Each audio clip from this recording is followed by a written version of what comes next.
ಆರ್ಭಟಿಸ್ತಾ ಇದೆ. ಕಳಸಾ ತಾಲೂಕಿನ ಹಲವು ಕಡೆಗಳಲ್ಲಿ ಭಾರೀ ಮಳೆ ಸುರಿತಾ ಇದೆ. ಮಲೆನಾಡು ಭಾಗದಲ್ಲಿ ಮಳೆ ಚುರುಕನ್ನು ಪಡಿತಾ ಇರುವಂತದ್ದು ನಿನ್ನೆ ಮೊನ್ನೆಯಿಂದ. ಕಳಸಾ ತಾಲೂಕಿನ ಹಲವು ಕಡೆಗಳಲ್ಲಿ ಭಾರೀ ಮಳೆ. ಇವತ್ತು ಕೂಡ ರಸ್ತೆಗೆ ಅಡ್ಡಲಾಗಿ ಮರ ಬಿದ್ದು ಸಂಚಾರ ಅಸ್ತವ್ಯಸ್ತವಾಗಿದೆ. ಒಂದಿಷ್ಟು ಅವಘಡಗಳು ಕೂಡ ಸೃಷ್ಟಿ ಆಗ್ತಾ ಇದೆ. ಎಸ್ಕೆ ಮೇಗಲ್ ಕೊನೆಗೂಡು ರಸ್ತೆಗೆ ಬಿದ್ದಂತಹ ಮರ ಮೇನ್ ರೋಡ್ಗೆ ಬಿದ್ದಿದೆ. ಹಾಗಾಗಿ ಸಂಚಾರ ಅಸ್ತವ್ಯಸ್ತವಾಗಿದೆ. ಸ್ಥಳೀಯರಿಂದ ಮರ ತೆರವು ಕಾರ್ಯವನ್ನು ಮಾಡಲಾಗಿದೆ. ಕಳಸಾ ತಾಲೂಕಿನಾದ್ಯಂತ ಮಳೆ ಆತಂಕ ಸೃಷ್ಟಿ ಮಾಡಿಬಿಟ್ಟಿದೆ. ಜೂನ್ ತಿಂಗಳ ಅಂತ್ಯದವರೆಗೂ ಕೂಡ ಮಲೆನಾಡಲ್ಲೂ ಕೂಡ ಮಳೆ ಇರಲಿಲ್ಲ. ಅಂಥ ಪರಿಸ್ಥಿತಿ ನಿರ್ಮಾಣ ಆಗಿತ್ತು ರಾಜ್ಯದಲ್ಲಿ. ಮಳೆ ಬರುತ್ತೋ ಇಲ್ವೋ, ಮಲೆನಾಡು ಕರಾವಳಿ ಭಾಗಕ್ಕೂ ಈ ಬಾರಿ ಏನಾದರೂ ಬರ ಬಂದ್ಬಿಡುತ್ತಾ ಅನ್ನುವಂಥ ಪರಿಸ್ಥಿತಿ ಇತ್ತು. ಆದರೆ ಜುಲೈ ಆರಂಭ ಆಗ್ತಾ ಇದ್ದಂಗೆನೆ ಮೊದಲ ವಾರದಲ್ಲೇ ಎಷ್ಟರ ಮಟ್ಟಿಗೆ ಮಳೆ ಸುರಿತಾ ಇದೆ ಅಂತ ನಾವು ನೋಡ್ತಾ ಇದ್ದೀವಿ. ಅನೇಕ ಅವಾಂತರಗಳನ್ನು ಕೂಡ ಮಳೆ ಸೃಷ್ಟಿ ಮಾಡ್ತಾ ಇದೆ. ಈ ರೀತಿಯಾಗಿ ಕಳಸಾ ತಾಲೂಕಲ್ಲಿ ಮಳೆ ಬಿಟ್ಟು ಬಿಡದಂಥ ರೀತಿಯಲ್ಲಿ ಸುರಿತಾ ಇದೆ. ಮತ್ತದು ನಾರ್ಮಲ್ ಮಳೆ ಅಲ್ಲ, ಜಿಟಿ ಮಳೆ ಅಲ್ಲ, ಭಾರಿ ಪ್ರಮಾಣದ ಮಳೆ ಸುರಿತಾ ಇದೆ. ಹಾಗಾಗಿ ಒಂದಿಷ್ಟು ಅವಘಡಗಳು ಆಗ್ತಾ ಇರೋದು ದೃಶ್ಯದಲ್ಲಿ ನೋಡ್ತಾ ಇದ್ದೀವಿ. ಮೇನ್ ರೋಡ್ಗೆ ಬೃಹದಾಕಾರದ ಮರ ಬಿದ್ದು ಸಂಚಾರ ಅಸ್ತವ್ಯಸ್ತವಾಗಿತ್ತು. ಸ್ಥಳೀಯರು ಅದನ್ನು ತೆರವು ಮಾಡಿದ್ದಾರೆ. ಇನ್ನು ಬಂಡಾಜೆ ಜಲಪಾತ ಮೈದುಂಬಿ ಧುಮ್ಮಿಕ್ತಾ ಇದೆ. ಮೂಡಿಗೆರೆ ಬೆಳತಂಗಡಿ ಗಡಿಯಲ್ಲಿರುವಂತಹ ಪ್ರಖ್ಯಾತ ಬಂಡಾಜೆ ಫಾಲ್ಸ್ ಮೈದುಂಬಿ ಧುಮ್ಮಿಕ್ತಾ ಇದೆ. ಬಂಡಾಜೆ ಫಾಲ್ಸ್ ನಲ್ಲಿ ಪ್ರವಾಸಿಗರ ಹುಚ್ಚಾಟ ಕೂಡ ನಡೀತಾ ಇದೆ. ಏನ್ ಮಾಡಬಾಡ್ರಪ್ಪ ಅಂತಾರೆ, ಅದನ್ನೇ ಮಾಡೋದಿಲ್ಲ ಪ್ರವಾಸಿ. ಅಪಾಯಕಾರಿ ಸ್ಥಳದಲ್ಲಿ ಪ್ರವಾಸಿಗರ ಹುಚ್ಚಾಟ. ಫೋಟೋಗಾಗಿ ಸೆಲ್ಫಿಯನ್ನ ತೆಗೆದುಕೊಳ್ಳೋಕೆ ಹೋಗಿ ಪ್ರವಾಸಿಗರಿಂದ ಹುಚ್ಚಾಟ ಆಗ್ತಾ ಇದೆ. ತುತ್ತ ತುದಿಗೆ ಹೋಗಿ ಸೆಲ್ಫಿ ತೆಗೆದುಕೊಳ್ಳೋದು. ನೀರು ಬೀಳುವಂತ ಪಾಯಿಂಟ್ ಏನಿರುತ್ತೆ ಅಲ್ಲಿ ಫಾಲ್ಸ್ ಮೇಲೆ ಏರಿ ಅಪಾಯಕಾರಿ ಸ್ಥಳದಲ್ಲಿ ಪೋಸ್ ಕೊಡ್ತಾ ಇದ್ದಾರೆ. ಸೆಲ್ಫಿಗಳನ್ನ ಕ್ಲಿಕ್ಕಿಸ್ಕೊಳ್ತಾ ಇದ್ದಾರೆ. ಸ್ವಲ್ಪ ಯಾಮಾರಿದ್ರೂ ಕೂಡ ಅನಾಹುತ ಫಿಕ್ಸ್, ಜೀವಾನೇ ಹೋಗುತ್ತೆ. ಎಷ್ಟೇ ಸೂಚನೆಗಳು ಎಚ್ಚರಿಕೆಗಳು ಕೊಟ್ಟರೂ ಕೂಡ ಕ್ಯಾರೆ ಅಂತ ಇಲ್ಲ ಪ್ರವಾಸಿಗರು. ಅವ್ರ ಪಾಡಿಗೆ ಅವರು ಹುಚ್ಚಾಟವನ್ನ ಮಾಡ್ತಾನೆ ಇದ್ದಾರೆ. ನೋಡಿದು ಬಂಡಾಜೆ ಜಲಪಾತದ ದೃಶ್ಯ. ಮೇಲ್ಗಡೆ ಜನ ನಿಂತ್ಕೊಂಡಿದ್ದಾರೆ. ಅಲ್ಲಿ ಹೋಗಬಾರ್ದು ಅನ್ನುವಂಥ ರೂಲ್ಸ್ ಇದೆ, ಎಚ್ಚರಿಕೆಗಳನ್ನು ಕೊಟ್ಟಿದೆ ಅರಣ್ಯ ಇಲಾಖೆ.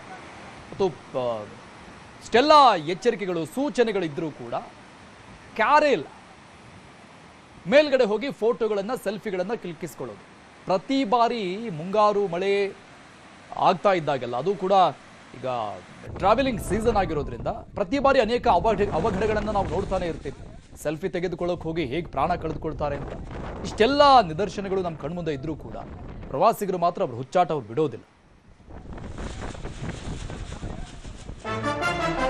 ಚಾರ್ಮಾಡಿ ಘಾಟ್ನಲ್ಲಿ ಧಾರಾಕಾರ ಮಳೆಯ ಹಿನ್ನೆಲೆಯಲ್ಲಿ ಚಾರ್ಮಾಡಿ ಘಾಟಿಯಲ್ಲಿ ಫಾಲ್ಸ್ಗಳು ಸೃಷ್ಟಿಯಾಗ್ಬಿಟ್ಟಿದೆ. ಅಲ್ಲಲ್ಲಿ ಝರಿಗಳು, ನೀರಿನ ಝರಿಗಳು ಹರಿತಾ ಇದೆ. ಫಾಲ್ಸ್ಗಳ ಬಳಿ ಪ್ರವಾಸಿಗರ ಮೋಜು ಮಸ್ತಿ ಆಗ್ತಾ ಇದೆ. ರೋಡಿನ ಅಕ್ಕಪಕ್ಕದಲ್ಲಿ ಚಿಕ್ಕ ಪುಟ್ಟ ಫಾಲ್ಸ್ಗಳು ನಿರ್ಮಾಣ ಆಗಿದೆ. ಯಾಕಂದ್ರೆ ಧಾರಾಕಾರ ಮಳೆ ಆಗ್ತಾ ಇದೆ. ಚಾರ್ಮಾಡಿ ಘಾಟ್ನ ಬಹಳ ಕಡೆಗಳಲ್ಲಿ ಈ ರೀತಿಯಾದಂತಹ ಚಿಕ್ಕ ಪುಟ್ಟ ಝರಿಗಳು ನಿರ್ಮಾಣ ಆಗಿರುವಂಥದ್ದು ದೃಶ್ಯದಲ್ಲಿ ನೋಡ್ತಾ ಇದ್ದೀವಿ. ಹೀಗೆ ದಾರಿಯಲ್ಲಿ ಹೋಗ್ತಾ ಇರುವಂತಹ ಸಂದರ್ಭದಲ್ಲಿ ನೋಡಿ, ಅದು ರೋಡ್ ಪಕ್ಕ ಅಲ್ಲಿ ಪ್ರವಾಸಿಗರು ತಮ್ಮ ವೆಹಿಕಲ್ಗಳನ್ನು ನಿಲ್ಲಿಸಿಕೊಂಡು ಅಲ್ಲಿ ಒಂದಿಷ್ಟು ಫೋಟೋಗಳನ್ನು ಕ್ಲಿಕ್ಕಿಸ್ಕೊಳ್ಳೋದು, ಮೋಜು ಮಸ್ತಿಯನ್ನು ಮಾಡೋದು ಸರ್ವೇ ಸಾಮಾನ್ಯವಾಗಿ ಕಂಡು ಬರ್ತಾ ಇದೆ.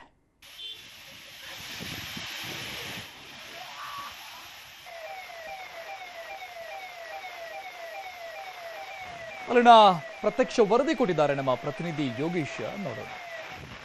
ಕಾಫಿನಾಡು ಚಿಕ್ಕಮಗಳೂರು ಜಿಲ್ಲೆಯ ಮಲೆನಾಡು ಹಾಗೂ ಪಶ್ಚಿಮ ಘಟ್ಟಗಳ ಸಾಲಿನಲ್ಲಿ ಧಾರಾಕಾರವಾಗಿ ಮಳೆ ಸುರಿತಾ ಇರತಕ್ಕಂಥದ್ದು. ನಾವೀಗ ಚಿಕ್ಕಮಗಳೂರು ಮತ್ತು ದಕ್ಷಿಣ ಕನ್ನಡ ಜಿಲ್ಲೆಗಳಿಗೆ ಸಂಪರ್ಕ ಕಲ್ಪಿಸುವಂತಹ ಪ್ರಮುಖ ಸಂಪರ್ಕ ಕೊಂಡಿಯಾಗಿರುವ ಚಾರ್ಮಾಡಿ ಘಾಟ್ ನಲ್ಲಿ ಇರ್ತಕ್ಕಂಥದ್ದು. ಈ ಒಂದು ಬಾಳೂರು ಮೀಸಲು ಅರಣ್ಯ ವ್ಯಾಪ್ತಿಯಲ್ಲಿ ಬರ್ತಕ್ಕಂತಹ ಚಾರ್ಮಾಡಿ ಘಾಟ್ ನಲ್ಲಿ ಪ್ರತಿ ಮಳೆಗಾಲದಲ್ಲಿಯೂ ಕೂಡ ನೂರಾರು ಕೃತಕ ಜಲಪಾತಗಳು ಸೃಷ್ಟಿಯಾಗ್ತಕ್ಕಂಥದ್ದು. ನೂರಾರು ಅಡಿ ಎತ್ತರದ ಬಂಡೆ ಕಲ್ಲುಗಳ ಮೇಲಿನಿಂದ ಹಾಲ್ನೊರೆಯಂತೆ ಧುಮ್ಮಿಕ್ಕುವ ಈ ಒಂದು ಜಲಪಾತಗಳನ್ನ ನೋಡ್ಲಿಕ್ಕೆ ಪ್ರವಾಸಿಗರು ಮುಂದಾಗ್ತಕ್ಕಂಥದ್ದು. ದಕ್ಷಿಣ ಕನ್ನಡ ಹಾಗೂ ಚಿಕ್ಕಮಗಳೂರಿಗೆ ಸಂಚರಿಸತಕ್ಕಂತ ವಾಹನ ಸವಾರರು ಈ ಒಂದು ಜಲಪಾತಗಳ ಬಳಿ ಸೆಲ್ಫಿಯನ್ನ ತೆಗೆದುಕೊಳ್ಳಲಿಕ್ಕೆ ವಾಹನವನ್ನ ನಿಲ್ಲಿಸಿ ಇಲ್ಲಿ ಏನು ಮೋಜು ಮಸ್ತಿಯನ್ನ ಮಾಡ್ಲಿಕ್ಕೆ ಮುಂದಾಗ್ತಕ್ಕಂಥದ್ದು. ಈ ಸಂದರ್ಭದಲ್ಲಿ ಏನು ಜಿಲ್ಲಾಡಳಿತ ಇರ್ಬೋದು ಮತ್ತು ಪೊಲೀಸ್ ಇಲಾಖೆ ಸಾಕಷ್ಟು ಮುಂಜಾಗ್ರತಾ ಕ್ರಮಗಳಾಗಿ ಏನು ಸೂಚನಾ ಫಲಕಗಳನ್ನ ಹಾಕಿದೆ. ಆದ್ರೆ ಅವ್ಯಾವುದನ್ನು ಕೂಡ ಲೆಕ್ಕಿಸದೆ ಪ್ರವಾಸಿಗರು ಈ ಒಂದು ಚಾರ್ಮಾಡಿ ಘಾಟ್ ನಲ್ಲಿ ಮುಗಿಬೀಳ್ತಕ್ಕಂಥದ್ದು. ಒಂದು ಕಡೆನಲ್ಲಿ ಈ ಒಂದು ತುಂಬಿಸುವಂತಹ ಜಲಪಾತಗಳ ಬಳಿ ಏನು ಜನರು ನಿಂತು ಏನು ಎಂಜಾಯ್ ಮಾಡ್ತಕ್ಕಂಥದ್ದು. ರಸ್ತೆ ಮಧ್ಯದಲ್ಲಿ, ಕಿರಿದಾದ ರಸ್ತೆಯ ಮಧ್ಯದಲ್ಲಿ ನಿಂತು ಸೆಲ್ಫಿಗಾಗಿ ಹಾಗೂ ಮೋಜು ಮಸ್ತಿಯನ್ನ ಮಾಡ್ತಕ್ಕಂಥದ್ದು. ಸಾಕಷ್ಟು ಆಗಿ ಪೊಲೀಸ್ ಇಲಾಖೆ ಭದ್ರತೆಯನ್ನ ಕೂಡ ಏನು ಒದಗಿಸಿರ್ತಕ್ಕಂಥದ್ದು. ವಾಹನ ಸವಾರರು ಅದ್ಯಾವುದನ್ನ ಲೆಕ್ಕಿಸದೆ ಈ ಒಂದು ಮಂಜು ಆವರಿಸಿರ್ತಕ್ಕಂತಹ ಪ್ರದೇಶದಲ್ಲಿ ಈ ರೀತಿಯಾಗಿ ವಾಹನಗಳನ್ನ ನಿಲ್ಲಿಸಿಕೊಂಡು ಮೋಜು ಮಸ್ತಿ ಮಾಡ್ತಕ್ಕಂಥದ್ದು. ಒಂದು ಕಡೆನಲ್ಲಿ ಪೊಲೀಸ್ ಇಲಾಖೆಗೆ ತಲೆನೋವನ್ನ ತರಿಸಿದ್ರೆ, ಮತ್ತೊಂದ್ ಕಡೆ ಈ ಒಂದು ಮಂಜು ಆವರಿಸಿರ್ತಕ್ಕಂತ ಪ್ರದೇಶದಲ್ಲಿ ವಾಹನ ಸವಾರರು ರಸ್ತೆ ಕಾಣದೆ ಪರದಾಟವನ್ನ ಪಡ್ತಕ್ಕಂಥದ್ದು. ಇನ್ನು ಇದೇ ರೀತಿಯನ್ನು ಕಳೆದ 2-3 ದಿನಗಳಿಂದ ಸುರಿತಾ ಇರತಕ್ಕಂತ ಧಾರಾಕಾರ ಮಳೆಯಿಂದಾಗಿ ಚಾರ್ಮಾಡಿ ಘಾಟ್ ನಲ್ಲಿ ಈ ಒಂದು ಕೃತಕ ಜಲಪಾತಗಳ ಜಲವೈಭವವೇ ಸೃಷ್ಟಿಯಾಗಿದೆ ಅಂತಾನೆ ಹೇಳ್ಬೋದಾಗಿರ್ತಕ್ಕಂಥದ್ದು. ಒಟ್ಟಾರೆಯಾಗಿ ಜಿಲ್ಲಾಡಳಿತ ಮತ್ತು ಪೊಲೀಸ್ ಇಲಾಖೆ ಸಾಕಷ್ಟು ಇನ್ನಷ್ಟು ಮುಂಜಾಗ್ರತಾ ಕ್ರಮಗಳನ್ನ ಕೈಗೊಳ್ಳಬೇಕಾಗಿರ್ತಕ್ಕಂಥದ್ದು. ಯೋಗೇಶ್ ಕಾಮೇನಹಳ್ಳಿ, ನ್ಯೂಸ್ 18 ಚಿಕ್ಕಮಗಳೂರು. ಚಿಕ್ಕಮಗಳೂರಿನ ಶೃಂಗೇರಿ ಬಳಿ ಇರುವಂತಹ ಸಿರಿಮೆನೆ ಜಲಪಾತದಲ್ಲೂ ಕೂಡ ಜಲವೈಭವ ಸೃಷ್ಟಿಯಾಗಿದೆ. ಇನ್ನು ಅಪಾಯದ ಮಟ್ಟ ಮೀರಿ ಜಲಪಾತ ಧುಮ್ಮಿಕ್ತಾ ಇದೆ. ಫಾಲ್ಸ್ ಬಳಿ ದೂರದಿಂದಲೇ ಪ್ರವಾಸಿಗರು ನಿಂತು ವೀಕ್ಷಣೆಯನ್ನ ಮಾಡ್ತಾ ಇದ್ದಾರೆ.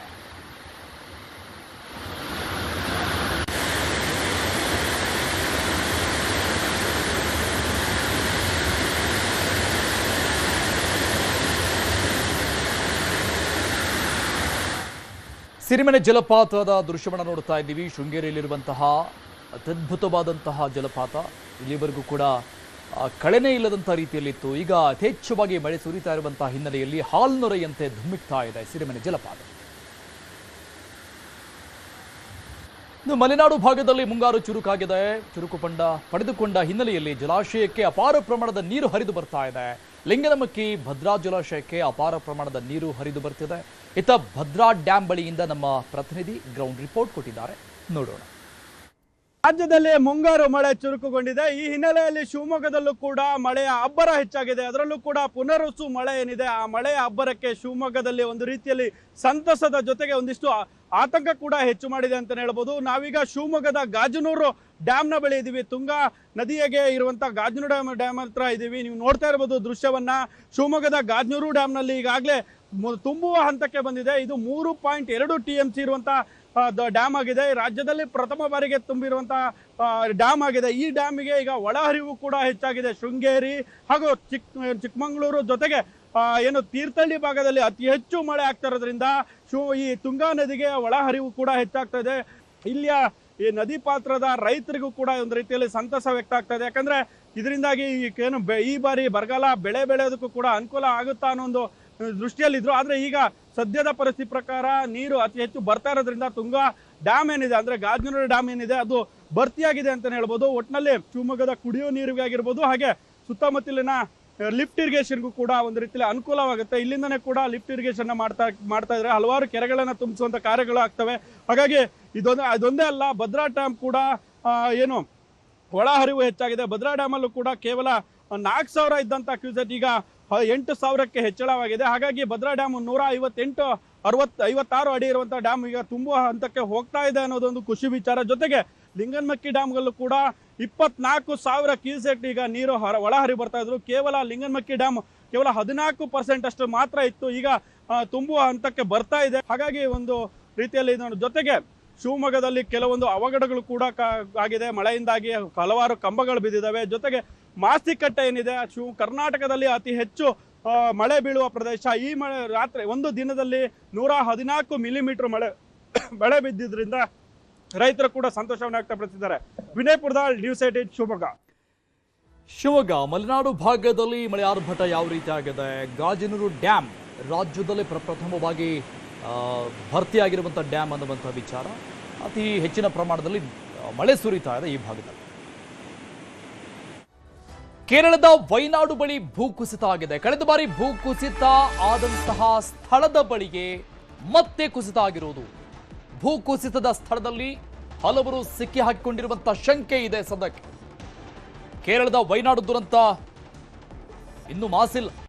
ಕಳೆದ ಬಾರಿ ನಡೆದಿದ್ದಂಥ ಭೂಕುಸಿತ ಏನಾಗಿತ್ತು ದುರಂತ, ಅದೇ ಸ್ಥಳದ ಬಳಿಗೆ ಮತ್ತೆ ಭೂಕುಸಿತ ಆಗಿದೆ. ಹಲವಾರು ಜನ ಸಿಕ್ಕಾಕೊಂಡಿದ್ದಾರೆ ಅನ್ನುವಂಥ ಶಂಕೆ ಸದ್ಯಕ್ಕೆ ವ್ಯಕ್ತವಾಗಿದೆ. 2024 ಜುಲೈ 30ರಂದು ಕೇರಳದ ವೈನಾಡ್ ಜಿಲ್ಲೆಯ ಮುಂಡಕ್ಕೈ, ಚುರಲ್ಮಲಾ ಮತ್ತು ಪುಂಜೇರಿ ಮಟ್ಟಂ ಪ್ರದೇಶಗಳಲ್ಲಿ ಭೀಕರ ದುರಂತ ನಡೆದು ಹೋಗಿತ್ತು. ಸೊ ಅಲ್ಲಿ ಮತ್ತೆ ಭೂಕುಸಿತ ಆಗಿರೋದು.